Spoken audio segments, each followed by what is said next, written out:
नबी रहमत सल्लल्लाहु अलैहि वसल्लम ने हज़रत खालिद बिन वलीद रज़ी अल्लाह ताला अन्हु की क़यादत में एक फ़ौजी दस्ता रवाना फरमाया कबीला तय की तरफ।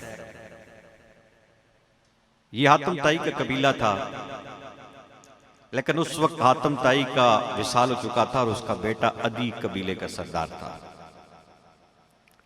और इस बात का खदशा था कि इस कबीले के लोग कहीं मदीना तैयबा पे हमला आवर न हो, क्योंकि इस कबीले ने इस्लाम कबूल नहीं किया था। हज़रत खालिद बिन वलीद रज़ी अल्लाह ताला अन्हु जब लश्कर लेके रवाना हुए तो अदी बिन हातिम ने महसूस किया कि मुकाबला नहीं कर सकता, तो वो अपने घर वालों के साथ खुद फरार हो गया। और हज़रत खालिद बिन वलीद रज़ी अल्लाह ताला अन्हु ने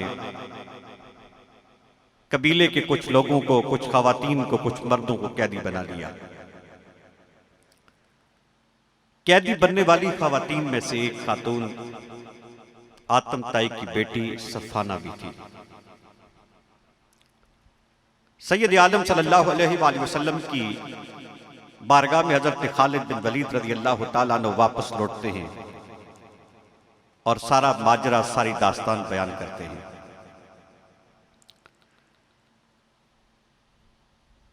सफाना हज़रत मौला कायनात मौला अली रज़ी अल्लाह ताला अन्हु की बारगाह में अर्ज करती है कि मैं हातिम ताई की बेटी हूं, आप करीम आका की बारगाह में मेरी सिफारिश करें कि वो मुझ पर मेहरबानी करें, मुझे रहम से नवाजें और मुझे रिहा फरमा दें।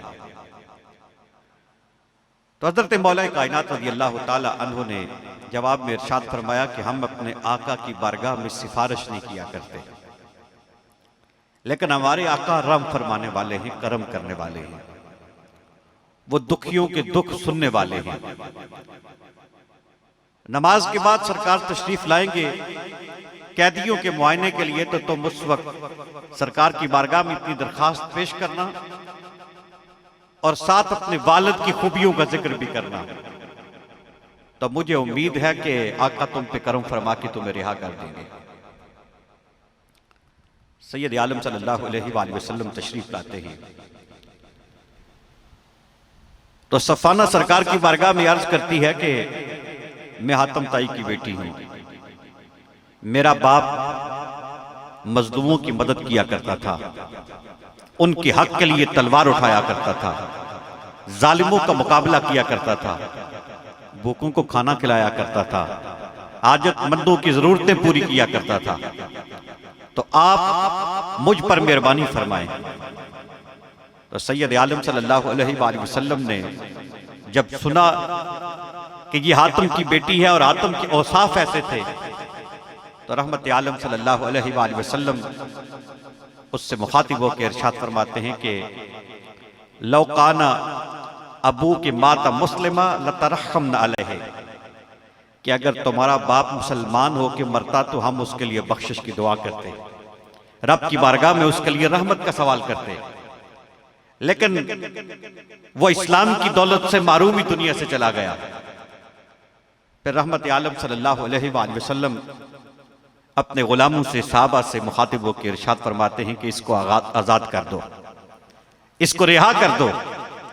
और साथ रहमत आलम ने एक जुमला इरशाद फरमाया, सरकार ने फरमाया कि इन्ना अबाहा काना युहिब्बु मकारिमल अखलाक औ कमा क़ाल अलैहिस्सलातु वस्सलाम, फरमाया इससे रिहा कर दो, इसलिए कि ये उस शख्स की बेटी है जो अच्छे अखलाक को पसंद किया करता था। अब मैं आपकी तवज्जो चाहता हूं कि निस्बत ये कितना फायदा देती है, ये किसी की इज्जत को कितना बढ़ा देती है। आतम ताई की बेटी सरकार की बारगाह में हाजिर होती है तो सैयद आलम सल्लल्लाहु अलैहि वसल्लम आतम की वजह से उसकी इज्जत फरमाते हैं। अब मैं आपकी तवज्जो चाहते हुए एक जुमला अर्ज करूं कि जब आतम की बेटी की आतम की वजह से सरकार की बारगाह में इज्जत का ये आलम है, तो सरकार की शहजादी को सरकार की वजह से रब की बारगाह में जो इज्जत मिली उसका अंदाजा कौन कर सकता है। अल्लाह अकबर।